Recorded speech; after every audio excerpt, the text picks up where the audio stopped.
How do you make money as an indie filmmaker? That's a question I've been trying to answer for quite a few years at this stage. But since about 22 hours ago, I've opened my own production company. That's where I'm filming this. I'm actually sitting here in downtown Los Angeles from my video production studio. Now, it can be extremely frustrating as an indie filmmaker to go through all the pain, and by that I mean money and time and hard work, only to see absolutely nothing come out of it financially. So this past year in 2023, I wrote, produced, and directed a short film, A Life Well Lived. I will show it on this channel at some point. It's still doing the festival circuit. We've won, I think, 14 awards so far, right? So that was part of my plan, to become an award-winning filmmaker. But don't think for 1 second that just because you're an award-winning filmmaker, that your phone will just ring off the hook with people offering you to direct or write or give you money for any sort of work in the film industry. So I'm trying to take a realist approach here, and here is the essence of what I suggest that you do. Now, you've probably heard before that during the US gold rush in the 1800s, the people who actually made money from that were the ones selling the tents, the shovels, the pickaxes, and all the gear you need to prospect, search for, and mine gold. Not so much all the fools that ran around hoping to strike a gold vein.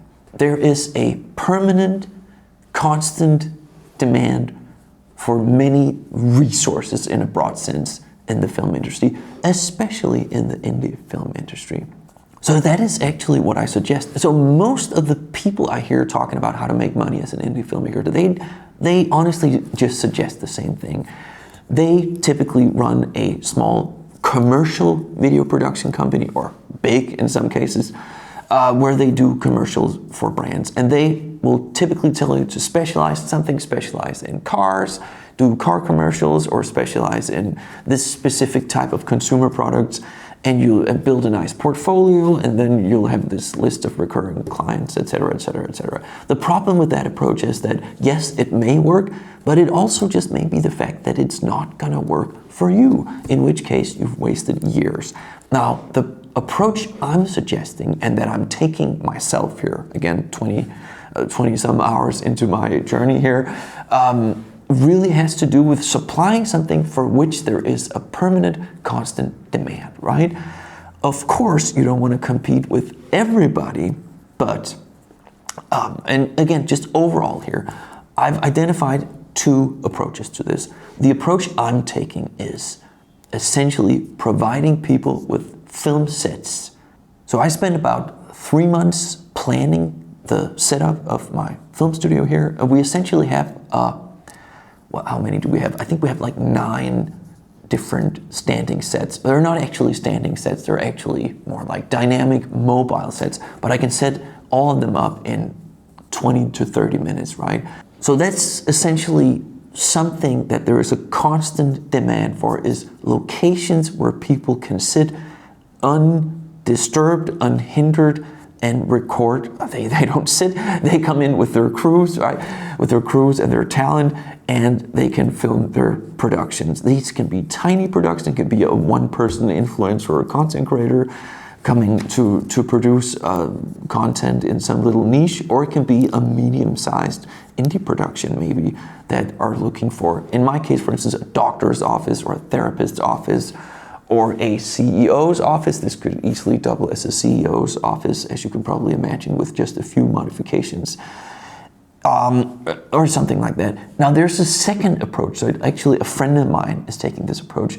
So he essentially he was very interested in filmmaking as a young man, and he kept collecting more and more gear. I think today he owns 3 or 4 cameras, some of them pretty relatively high-end, a bunch of audio equipment, a bunch of lighting equipment, and people now rent gear from him, and also sometimes his expertise. They essentially hire him to be a camera operator. I actually hired him to be a cinematographer and camera operator on my latest film, the one that I mentioned before. And he has made a viable business out of that. Of course, he's gradually been able to increase his rates, and he is landing in a good place. Now, you may be thinking, well, I don't want to run a business. I want to make movies. Yes, that is what I want too, right? But there are some absolute positive side effects by taking this approach to indie filmmaking, or rather to make money as an indie filmmaker, or even to run a tiny production company. And let's just go over some of the pros here, and I will go over the cons after as well.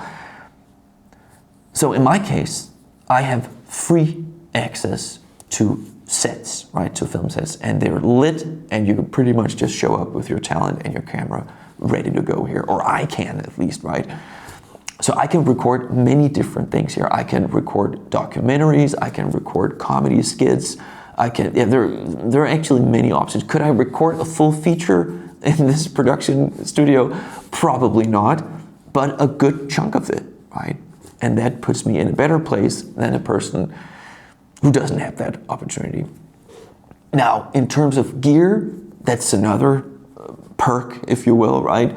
I slowly accumulate more gear. Now I have lighting equipment, for instance, right? So I can pretty much light any scene or set anywhere. So there's the slow accumulation of gear. Now there's also the fact that every single client I have coming into this office, pretty much all of them will be involved in some aspect of filmmaking. And they know me as someone who owns and runs a production company, and I know them as aspiring filmmakers. So why on earth wouldn't we want to connect and collaborate with each other in the future, right? So there's just this constant stream of people with whom you just have perfectly aligned interests that you're gonna meet, not maybe, but absolutely guaranteed if you take the gold rush approach to indie filmmaking. There's also just the simple fact that you may end up running a very viable business, and if you don't enjoy the grunt work or the administration or whatever it is, like even the business aspects of it, you may be able to simply hire people that can manage those aspects of your business at least a little bit down the road. Now, the fourth and perhaps biggest positive side effect is probably learning and evolving as a filmmaker. Now, even just in anticipation of me moving into our location here, I have actually finally feel like I've gained a pretty good understanding of lighting. That was my big shortcoming as a filmmaker, and I was fully aware of that. The client I have coming in tomorrow, my first paid gig, which I'm very excited about,